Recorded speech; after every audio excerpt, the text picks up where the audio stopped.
राम नाम की लूट है,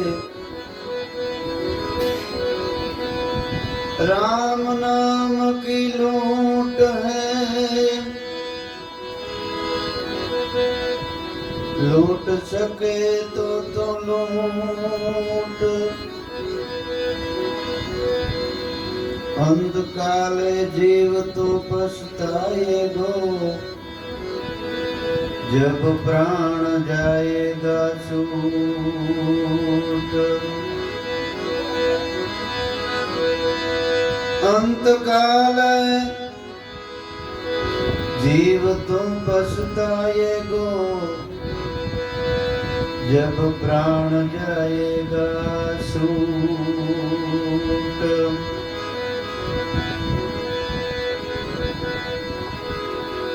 राम नाम की लूट है, लूट सके तो लूट, अंतकाल है जीव तुम पछताएगो, जब प्राण जाएगा सूट।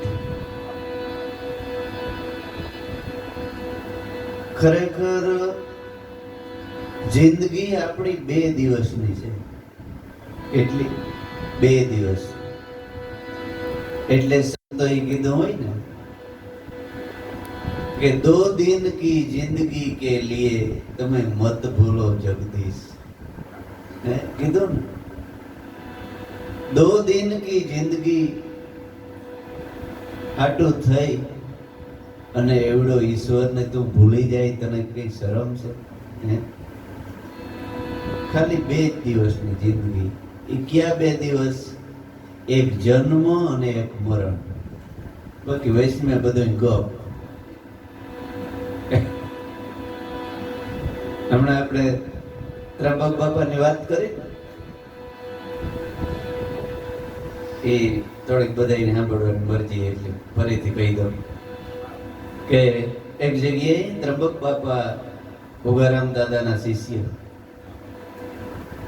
એના ભોલારામ બાપા લાભુ દાદા બધા એના પ્રોગ્રામ, એટલે 5, 10, 7 જણા જિજ્ઞાસુ એક ભાઈની મોટર બાંધી, ગાડી બાંધી કે ભાઈ અમારે ફલાણી જગ્યાએ સિત્રાના કાલાવડ બાજુ વેરાવળ બાજુ સત્સંગ છે, વેરાડ આમ ભાણવરની બાજુમાં વેરાવળ ગામ છે પટેલનું, આ વેરાવળ સોમનાથ વેરાવળ ને વેરાડ એ બાજુ સત્સંગ, એટલે કે ભાઈ તને ભાડું જે થતું હોય આપી દે તમારે। તો કે હાથી ભાઈ મારે તો કે ભાડાથી મતલબ, તમારે જ્યાં જવું હોય ને।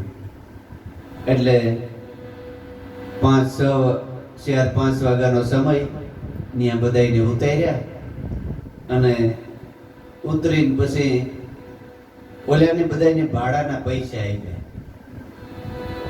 હવે એ કેવી રીતે એની બાંધ્યો હોય ને ઓયું જવું હોય કે હું હોય, તો કે ભાઈ સત્સંગ રાતના છે એટલે કઈ વાંધો નહીં, જય ગુરુદેવ। એટલે એ ભાઈ એટલું જોઈને રૂપિયા ગણતો હતો, ભાડાના રૂપિયા આવ્યા ને આવડી, ભાડાના રૂપિયા ગણતો હતો એટલે નીસું જોઈ અને એવામાં ત્યાંથી બાજુમાંથી ત્રંબક બાપા નીકળ્યા। આની કોઈ દી ત્રંબક બાપાને જોયેલા નહીં, એ ભાઈ જ વાત કરતો હતો। આ હું તમને જે વાત કરું છું ને એ ભાઈ વાત કરતો હતો। મને કે બાપા એ બાપા નીકળ્યા અને મને બાજુમાં કહેતા ગયા કે જોજે હો ક્યાંક રૂપિયા ગણવામાં આખી જિંદગી તારી ફેલ ન વહી જાય, રૂપિયા તું ન લૂંટાઈ જાય।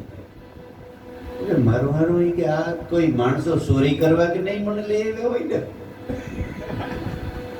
હું એમ સમજો બાપાએ તો હું કઈ ઓળખતો નતો, એટલે એ તો કહીને વયા ગયા એવા ને એવા। અને હું તો વિચારતો થઈ ગયો કે બધાનું લૂંટાઈ ન જાય, એટલે હું આ કઈ ચોરી કરવા આવ્યા, ખરાબ કાર્ય કરવા આવ્યા, મને છેતરતા તો નહીં હોય ને, આપણે અહીં રહેવું નથી। એટલે ઓલાવની કે ભાઈ હું જાઉં છું, તો કે પણ ભાઈ અમારે રાતની પાસે કેમ નહીં, કેવા મજા આવી અમે તને અમે બાંધીને લઈ આવ્યા, ભાડું પૂરતું દીધું, તો કે મારે રહેવું નથી, મારે લૂંટાઈ નથી જવું. અરે આની તો હુર્યું કીધું. તો કે એમ કરીને ઓલા 6-7 જણા ને ડ્રાઈવર ને બધા નીકળ્યા બહાર નીકળીને ભાઈ તને વાંધો શું છે? તો કે ના તમે કઈક ચોરી કરવા આવ્યા. નકો ઓલા બાપા મને એમ કહે કે રૂપિયા ગણવામાં ક્યાંક જિંદગી નો ગુમાવી બે, ક્યાંક લૂંટાઈ નો મરી નો જાય. ઓલા કે આ કોણ હે? એટલે કીધું કે ભાઈ એ બાપા કોણ હતા? તો કે ઈ તો વયા ગયા, હું એને ઓળખતો નહોતો. આમ જબોર પહેર્યો તો, ઊંચા કાંઠે નતા, માણસ સારા હતા, પણ એની હાસુ કહી દીધું તમે કોઈક નેકી ચોરી કરવા વાળા માણસો છે. એટલે તો કે એ બાપાને મને બતાવો હાલ. તો કે ઈ તો આમ ગયા સત્સંગ, તો કે હાલ ન્યા.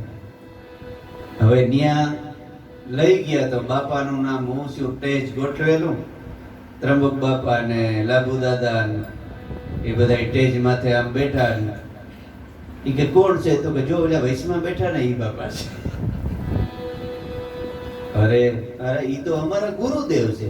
એ તને એમ કહે તો કે એની જ કીધું, એ તમારા જે કઈ હોય એ ગુરુ હોય કે જે હોય કીધું એની. બાપાને કેવું એ કેમ? કારણ કે તેથી તો એક બધો મેળાવડો હોય ને, હવે સ્ટેજ ઉપર ત્યાં જઈને કેમ બાપાને કેવું કે તમે આમ કીધું તું? બાપા કોઈને કહે જ નહીં. તો કે ભાઈ કીધું, અને તમે એને બાપા બાપા કયો, પણ એ આમ કહીને ગયા છે. તો કે હવે જવું જોઈએ. એમ કરીને 2-5 જણા ઓલા ભાઈઓ ને ડ્રાઈવર ને બધા ગયા બાપા પાસે કે બાપા આ શું કહે તમને? તો કે શું કહે ભાઈ?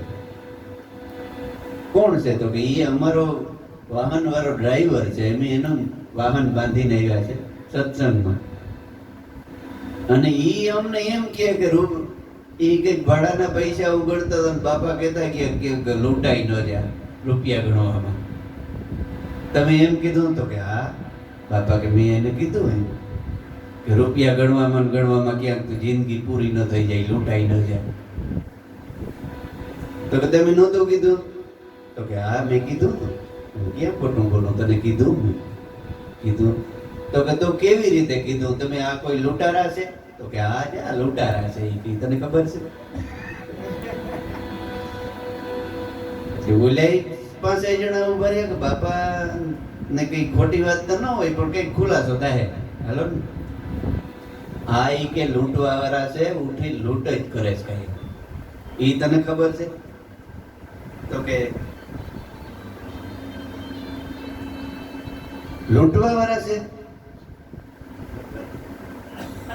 એટલે બાજુમાં બેઠા કે ભાઈ આ બધા બાપા કે આ બધા લૂંટવા વાળા છે, ઈ તને ખબર છે? તો કે પણ બાપા એટલે તો તમે હું કહું કે મને જવા દો. તો કે પણ ઈ કઈ રીતે લૂંટે છે ને ઈ તને મોડી ખબર પડી. તઈ બોલ્યા ને કે હા હૈયો કીધું તો કે ખાશું. તારે જો ઈ એને જોવા હોય ને કઈ રીતે લૂંટે છે, તો તારે 3 કલાક અહીં બેસવું પડે. બેહીન તું જો કે આજની જવાબદારી મારી, તારી મોટર લૂંટાઈ જાય તો હું નવી લઈ દઉં. બાપા કે પણ આજનો દી તું અહીં બેસી સાંભળ. એટલે બાપાએ સત્સંગ કર્યો ચાલુ. राम नाम की लूट है, लूट सके तो लूट, अंत काले जीव तो पछताएगो, जब प्राण जाएगा सूट. मानस ने क्यारे अफसोस थाय छे? सेली घड़ी के ओहो आ कर्યું તે કર્યું, ઓલ્યું કર્યું, ઓલ્યું કર્યું. સેલી ઘડી જ્યારે મોત નજીક આવે છે ને, ત્યારે માણસને અફસોસ સિવાય કઈ હાથમાં રહેતું જ નથી. પછી ભલે દુનિયાનો ગમે એવો માણસ હોય, આખા વિશ્વનો વડોપ્રધાન હોય ને તોય એને સેલી ઘડીએ અફસોસ સિવાય હાથમાં કંઈ રહેતું નથી. સિકંદર આખી દુનિયાનો રાજા, વિશ્વને જીતવા નીકળ્યો હતો. એની જ્યારે કબીર સાહેબનો પરિચય થયો ને અને સેલી ઘડીએ એમ કીધું કે મારા હાથ ખુલ્લા રખાવજો, મારો જનાજો નીકળે ને તો મારા હાથને આમ ખુલ્લા રખાવજો, મારે દુનિયાને બતાવવું છે કે હું વિશ્વ મારે ઘેર એ હું કઈ નથી લઈને જતો. અફસોસ સિવાય મારા હાથમાં અત્યારે કઈ નથી. સિકંદર લોધી. પણ ખરેખર મને સદગુરુ મળ્યા એ હું ભાગ્યશાળી કહેવાઉં. એટલે राम नाम की लूट है, जो लूट सके तो तू लूट. अंधकारे जीव तू पछताएगो, पण त्यारे तारा हाथमांथी प्राण छूटी गया है. भगवान એટલો બધો દયા કરી છે. આપણે કે બધાય પાસે માંગતા હોય કે ઈશ્વર ગુરુદેવ થોડી કૃપા કરજો, ઈશ્વર કૃપા કરજો, ગુરુદેવ કૃપા કરજો. પણ ગુરુદેવે, ગુરુ એટલે ભગવાન, ઈશ્વર. ગુરુ એટલે કોઈ વ્યક્તિ નહીં. સગુણ રૂપે જે તમને સંત મળ્યા એ ભગવાનનું સગુણ રૂપ છે અને નિરાકાર બ્રહ્મ તમારા ખટમાં ગાજી રહ્યો છે. નિરાકાર બ્રહ્મ એ તમારા ઘટની અંદર ગાજી રહ્યો છે. એટલે છેલ્લી ઘડીએ જ્યારે ખબર પડે કે બધું લૂંટાઈ ગયું ત્યારે તમારો પ્રાણ પણ લૂંટાઈ ગયો હોય. ભગવાને આપણે જ્યારે જન્મ આપ્યો ત્યારે કરોડોના હીરા હોય ને, લાખો કરોડોના હીરા એના ઢગલામાંથી આપણને બેસાડ્યા છે. પછી ભલે ગરીબ હોય તો પૈસાથી ભલે ગરીબ હોય, ગમે તે માણસ હોય, મનુષ્ય જેને માનવનો અવતાર, મનુષ્યનો અવતાર મળ્યો છે ને એને રતન અને હીરાના ઢગલા ઉપર બેસાડ્યા છે. એ કયો ઢગલો છે? તમારી અંદર જે પ્રાણ હાલે છે ને, શ્વાસ ઉશ્વાસ, એ અમૂલક રતન અને હીરા માણેકનો ઢગલો છે. એટલી કૃપા કરી છે, પણ આપણે ભૂલી ગયા છે અને એ હીરાને ક્યાં વાપરીએ છીએ? બીજાની નિંદા કરવામાં, ઈર્ષા કરવામાં, મારી તારી કરવામાં, એમાં આપણે વાપરી નાખીએ છીએ. પણ સદગુરુ જ્યારે મળે ત્યારે એ કહે છે કે મારા તારે હીરાનો વેપાર છે. આ કઈ બજાર, બકાલાની બજાર નથી. ફાંટ બાંધીને ફેરી ન દેજો, નથી કઈ આ બકાલાની બજાર. એ એક એક હીરો સદગુરુ મળે ને ત્યારે ઓળખાણ કરાવે. એ હીરા જે એક શ્વાસથી તમે ભજન કરો ને, શ્વાસમાં સુરતા રાખી અને ભજન કરો ને, એ બેકમાં મુકાય છે અને એકનું હજારો ગણું થઈ અને પાછા જન્મમાં ભગવાન પાછું આપી દે. એટલે કીધું કે અર્જુન, યોગ ભ્રષ્ટ થયેલા આત્માને હું સાત્વિક ધનિકને ન્યા પાછો જન્મ આપું છું અને અધૂરું મૂક્યું હોય ત્યાંથી પાછી ઈશારો કરે છે. અને માણસ પોતાના કર્મથી દુખી થાય છે, પોતાના કર્મથી સુખી થાય છે. હું કોઈને સુખય નથી આપતો અને હું કોઈને દુખય નથી આપતો. અને હારો માણસ હોય ઈ કોઈને નડતો નથી. ભગવાન કો આપણે દુખી કરે હે? કોઈ સાત્વિક અને સજ્જન માણસ હોય એ બીજાને નથી નડતો. તો આ તો ત્રણ લોકનો નાથ, એ બીજાને દુખી કરવામાં કોઈ દી રાજી જ ન હોય. એટલે કીધું છે કે રામ નામ કી ઔષધિ જો ખરી નીતિ સે ખાય તો અંગમાં પીડા વ્યાપે નહીં અને મહારોગ મટી જાય. આપણે કહીએ છે કે ભાઈ શરીરમાં દુઃખ આવે, શારીરિક દુઃખ આવે, આ આવે તે આવે, તો આ સંતે તો એમ કીધું કે રામ નામ કી ઔષધિ ખરી નીતિ છે જો ખાય તો અંગમાં પણ પીડા વ્યાપે નહીં અને મહારોગ મટી જાય. તો રામ નામની ઔષધિ કઈ છે કે જે તમને એક તો શ્વાસે શ્વાસે સ્મરણ કરવાનું બતાવ્યું છે, તે રામ નામની ઔષધિ છે. ખરી નીતિ છે ખાય એટલે કે કોઈની પણ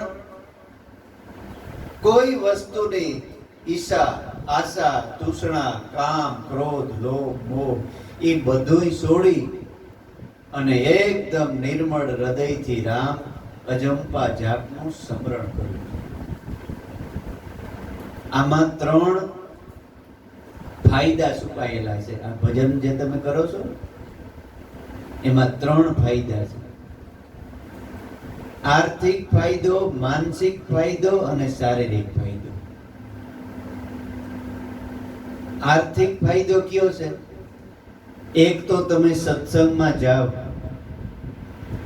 એટલે તમને સારી સમજણ મળે. સારી સમજણ કરોડોના શબ્દ ન મળે, એ સંતોના સત્સંગમાંથી મળે. કરોડો રૂપિયા દેતા આ શબ્દ ન મળે. એવા શબ્દો મળે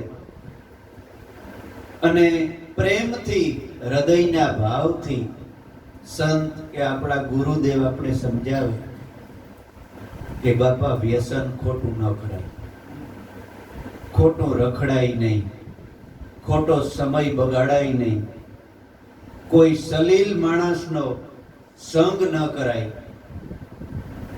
સંગ કરાય તો સંતોનો સંગ કરાય. આ બધા હતા ઘણી જગ્યાએ બોલ્યા. સંતોનો સંગ કરાય, કોઈ સલીલોનો સંગ ન કરાય. એ આર્થિક ફાયદો કેટલો આપણે આર્થિક ફાયદો થાય. તમે 500 રૂપિયા કદાચ રોજમાં જતા હોય, મજૂરી કરતા હોય, તો આપણી પાસે સમજણ ન હોય તો સાંજે 100 રૂપિયાના પાન મસાલા ફાંકીઓ ખાઈ જતા હોય. પછી 50 રૂપિયાના કઈ ઠંડા પીણા પી જતા હોય. અને કોઈ ભાઈબંધ દોસ્તારો એવા હોય તો એને એમાંય આપણે વાપરવા પડે. અને આ ઠંડા પીણા છે ને, એ તો એક ઝેર જ છે. અને પૂજારામ બાપા હતા, એ આટલી ઉનાળાને ગરમી પડતી હોય ને, એક દિવસ એક ગામથી બીજે ગામ જતા હતા. પૂજા બાપા, લાભુ દાદા, દેવરામ બાપા, અને રસ્તામાં પૂજારામ બાપાને આંસકી ઉપડી ગઈ. એટલી બધી ગરમી, એટલો બધો તડકો, બપોરે 1 વાગ્યાનો સમય, આમ પક્ષી જોવા ન મળે એવા ધૂમ તડકામાં એક ગામથી બીજે ગામ જતા. એમાં પોતાની ગરમી લાગી ગઈ અને આંસકી ઉપડી ગઈ. એટલે સાથે દાદા બધા હતા, એ કે બાબા હું કરું, તમને શું થયું? તો કઈ નથી થયું. અહીં આજુબાજુમાં ક્યાંય પાણી હોય ને તો પાણી ભરી આવે. એટલે ઈ વખતમાં ગામના સીમમાં એવા કુવા હતા. પણ કુવા હોય પણ પાણી ભરવું કેમ? એટલે એમ કહેવાય છે કે ઈ બાપા શું કરતા, કાયમને માટે એક ઝીણી દોરી અને એક લોટો રાખતા જબાના ખિસ્સામાં. એટલે કીધું કે છોકરા વાલીઓ, આ લોટો દોરી ગારીઓ કરે અને એમાં ઝીણી દોરી લોટામાં સામે એવડી હોય, એ દોરી ભરી આવો પાણી. એટલે લોટો દીધો એટલે પાણી ભરી આવ્યા. એક લીમડાનો સાયો હતો, ત્યાં બેઠા, બેસી અને અડધો ખોબો હૂંઠ કાઢી, હૂંઠ, અડધો ખોબો એ હૂંઠ કરાગિયામાં નાખી અને પી ગઈ. ઘડીક થયું તો આંચકી લબરકી બધું બંધ થઈ ગયું. બાપા આ શું કરો તમે? ઈ કે આ તો ગાઈડ નો તો કે ઈ તમને દીકરા ખબર ન પડે, ગરમી ગરમીને હટાડે. અને આપણે શું કરીએ? ગરમી આવે, ગરમી લાગે, ઠંડી પડે ને એટલે ઠંડુ લઈ આવો. ઠંડુ ઈ ઠંડુ નથી, ગરમ છે. બરફ તમને શું લાગે છે?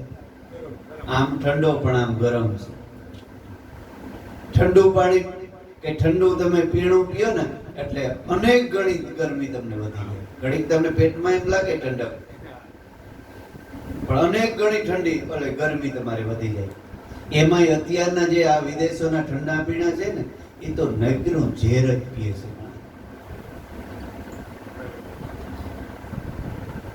એ કરતા શેરડીનો રસ પીઓ, કોઈ ફ્રૂટ લઈને ખાવ, એવી સારી વસ્તુ ખાવ. એ સમજણ જીવનમાં ઉતારે તો શારીરિક ફાયદો થાય. વ્યસનના તમને પૈસા અને તમે જે સાત્વિક ખોરાક લીધો, ખોટા ખર્ચા ન કર્યા અને તમને શરીરમાં નિરોગી બન્યા, એ શારીરિક ફાયદો, આર્થિક ફાયદો અને શારીરિક ફાયદો. અને બીજો શારીરિક ફાયદો આ ભજનની અંદર એ છે કે તમે શ્વાસે શ્વાસે સ્મરણ કરો ને એટલે બ્રહ્માંડમાંથી એવો ધ્વનિ ઉઠી રહ્યો છે, તથાસ્તુ, તેજ હું, તેજ હું, તથાસ્તુ, તથાસ્તુ. એવો ધ્વનિ અને આશીર્વાદ ઈશ્વર તમને આપે જ છે બ્રહ્માંડના માંથી. પણ ઈ આશીર્વાદ કેને ઉપર પડે છે? જે આત્મજ્ઞાની જ્ઞાની પુરુષ હોય, જેનું હૃદય નિર્મળ, સંકલ્પ વિકલ્પ જેના સમી ગયા હોય, જેનું હૃદય નિર્મળ થઈ ગયું હોય, એવો માણસ હોય ને એની માથે એ આશીર્વાદ વરસે છે. માગવા ન પડે. આપણે બહાર ગામ જાય તો ગાયને જરા કાઢી વાળો, બે પ્રાણા ગાયની મરે લાગે, સુકન લીએ. એમ સુકન ન મળે, સુકન હામાં મળવા જોઈએ. આશીર્વાદ તમને મળી જાય. જયંત ઓલો દાખલો નથી દેતો કે ગુરુ થવાની વસ્તુ નથી, ગુરુ તમને સ્વીકારી લે જગત, કે આને ગુરુ કરાય. અત્યારે શું થયું છે? ગુરુ પોતે થવા હાટું નીકળી પડ્યા કે મને ગુરુ કરો, હું એ ઉપદેશ આપું છું. બોલ્યો કે હું એ મને સારા શિષ્ય થોડા ગોતી ગયો, મને આમ કરી દે, હું એ ગુરુ છે. એક બાબો કે આપણે, મેં 10 વર્ષ પહેલાની વાત, મને અમારે આમ જાવું છું કે દાદા પાસે મળવા, તો કે ગુરુ તો હું થાઉં છું, મારે મને કરવું હોય તો. એમ અમારે નથી કરવા. અમારે તો અમારું મન જ્યાં માને ને, તોરલ કે આપણા મનના માને ત્યાં જઈને ભળીએ, જેસલ આપણે સલીલનો સંગ ન કરીએ, તોરલ કે કાલાથી વણજું ન કરીએ. દેખા દેખી કરવા જાય ઈ નર તો અધૂરિયા કહેવાય, અને હાથમાં દીવો લઈ અને કુવામાં પડવા જાય. હવે જાજુ મારે તમને શું કેવું? એક ભાઈનો મને હમણાં ફોન આવ્યો, નથી રહેવાતું, કહી દઉં. કહેવાય જેવું નથી, સદાય કહી દઉં. એ કે અમને એક ગુરુ મળ્યા, આવા જ ગુરુ. તો મેં કેમ મન ન માન્યું? તો બાપા કેમ મન માને? મન લાગતું જ નથી. તો કે હું થયું? તો કે ન્યા કોઈ એક રખડતી ભટકતી બાઈ આવી અને બાઈને બે ભૈયા ગયા. હવે આમાં તમારું મન, વાતય હાસી છે, આમાં કેમ તમારું મન લાગે? હે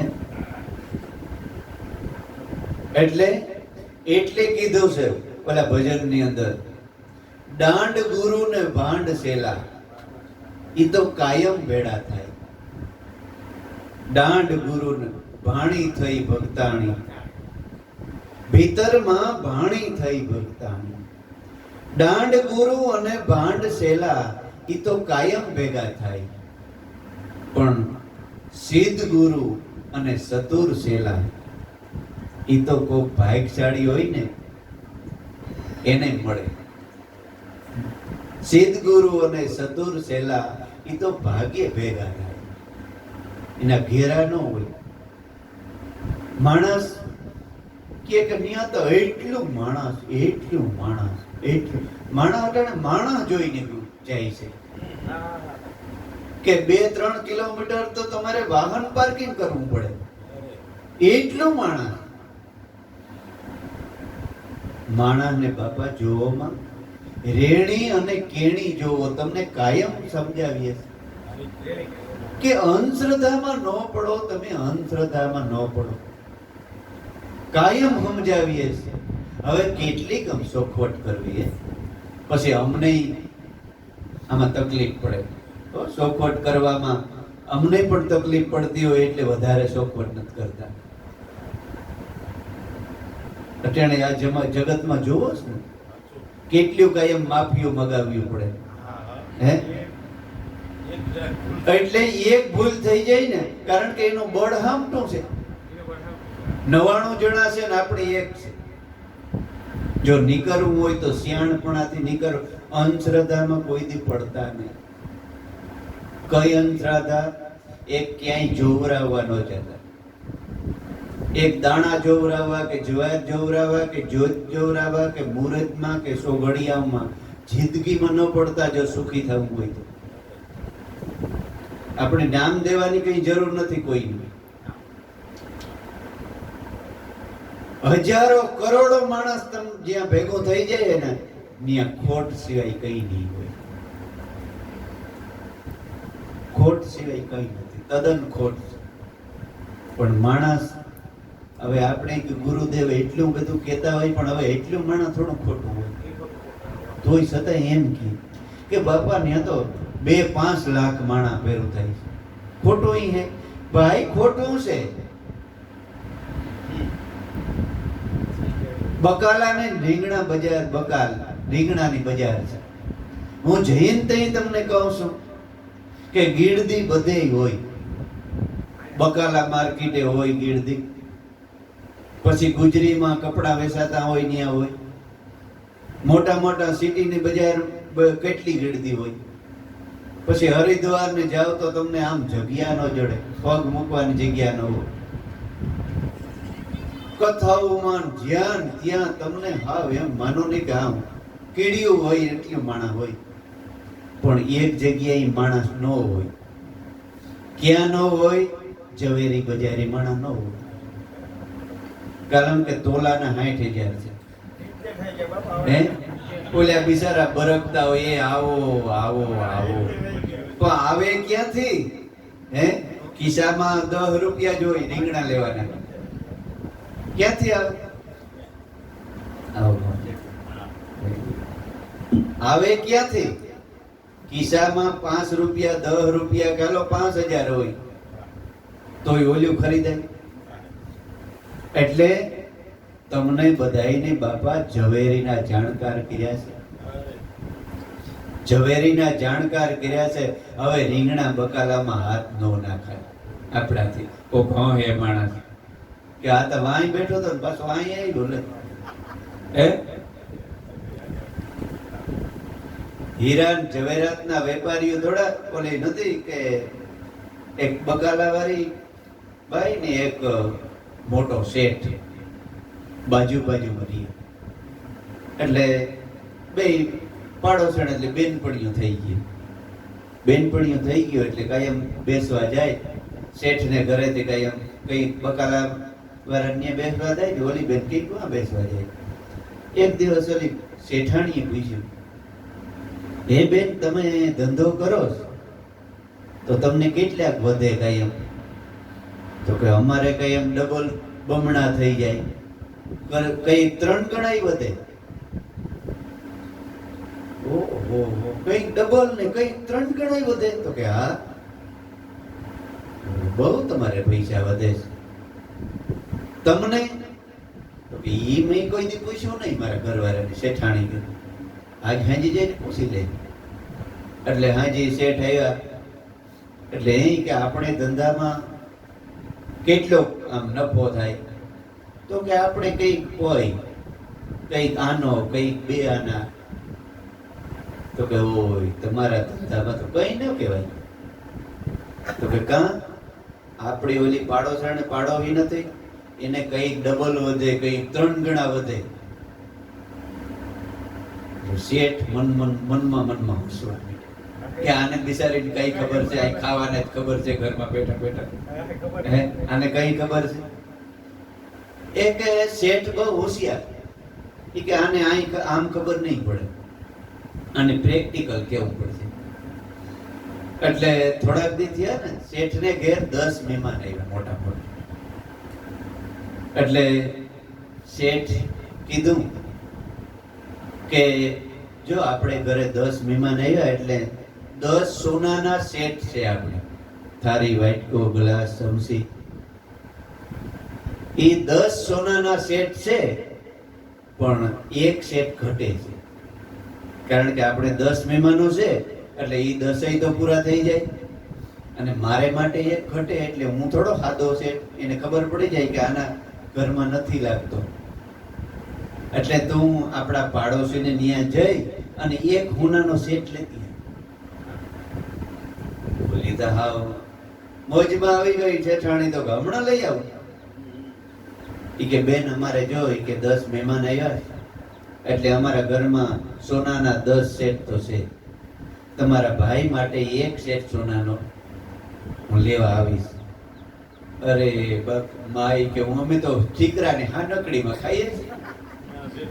હા, સોનાના હાટે રૂપાનો ટીનોય નથી, લોઢાનોય નથી. અમે તો ઠીકરાને હાનકડીમાં ખાઈએ. પણ બેન તમારે ઘણી 2 ગણા 3 ગણા વધે છે. તો કે ઈ અમારો ધંધો હોય, પણ અમે તો ઠીકરાને હાનકડીમાં ખાઈએ છીએ. તો ઈ ખબર પડી કે ઓહો,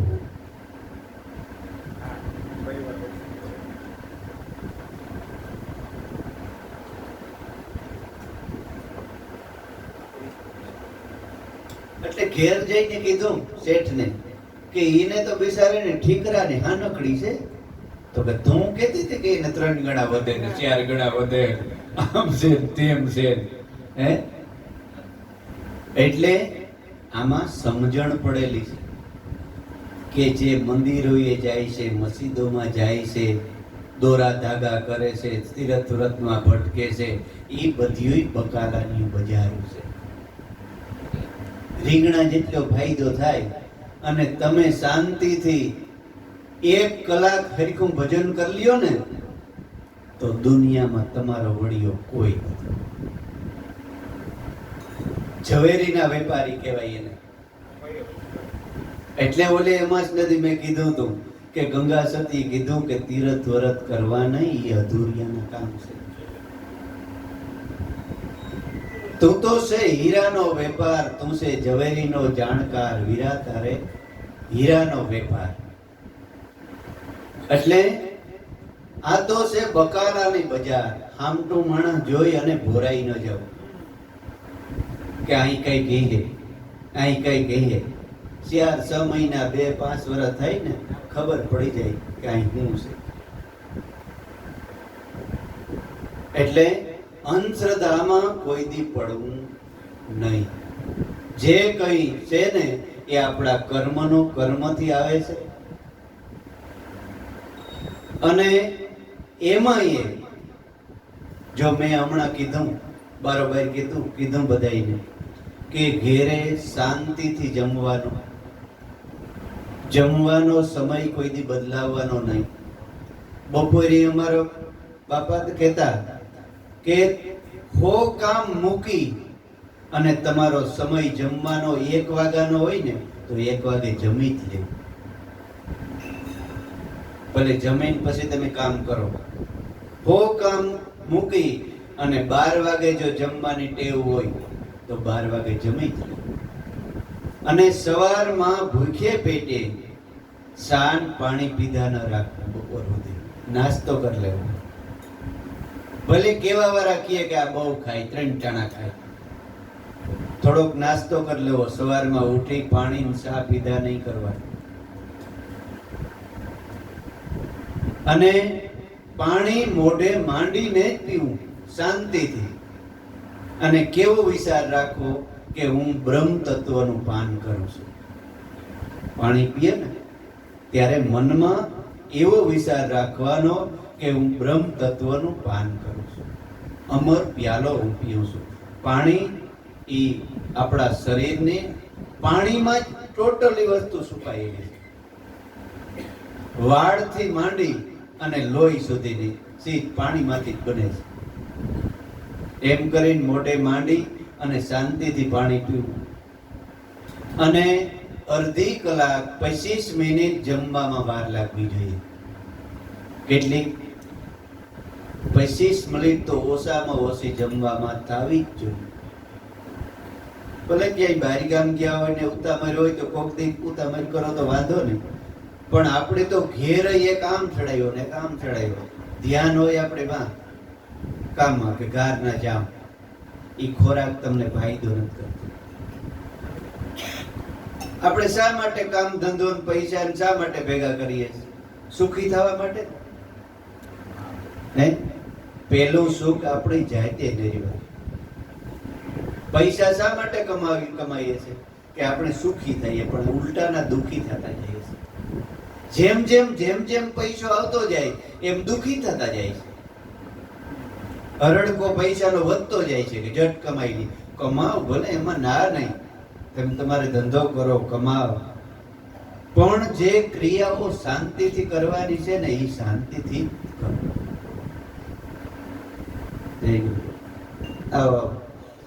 શાંતિથી બેસી અને શાંતિથી જ બધું. અડધી કલાક ચરક સંહિતા, ચરક મહાત્મા અને ભૃગુ ઋષિ એની આ લખેલું છે, આયુર્વેદિક શાસ્ત્ર છે કે પછી આપણે 32 દાંત દીધા ભગવાને, તો એક બટકો 32 વાર સાવવાનો, પ્રવાહી થઈ જવો જોઈએ.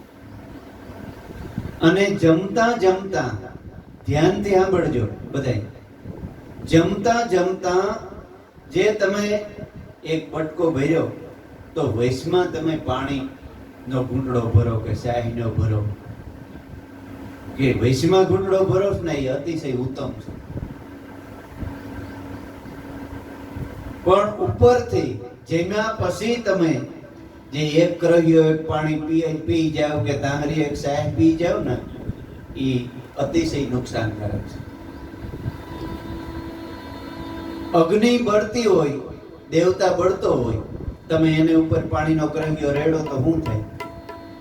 અગ્નિ ઠરી જાય ને. એવી રીતે આપણો જઠરનો અગ્નિ ઈ પ્રજ્વલિત થયો હોય ખોરાક પચાવવા માટે. એને ઉપરથી જમીન પછી એક કર્યો તમે પાણી પીઓ ને એટલે અગ્નિ મંદ પડી જાય, ઠરી જાય. એટલે ખોરાક પચતો નથી અને જૂનું ચરબી થઈ અને આંતરડામાં શ્વાસ નળીમાં જામી જાય છે. અને અતિશય અધરથી પાણી પીઓ ને એના ભેગી હવા જાય છે. હવાનો તમારા ખોરાકની અંદર, આંતરડાની અંદર એર થઈ જાય છે, બરબોટી થઈ જાય છે નાની નાની. એનાથી આપણા પગની અંદર વા થાય છે. જેના પછી અડધી કલાક ડાબે પડખે સુઈ જાવું શાંતિથી, અડધી કલાક, અને 100 ડગલા હાલવું. 100 ડગલા હાલવું અને ક્યાં તો અડધી કલાક ડાબે પડખે સૂવું. આવા ફાયદા સંતોની સમજણમાં છે, એ તમને ક્યાંય ન મળે. એટલે રામ નામ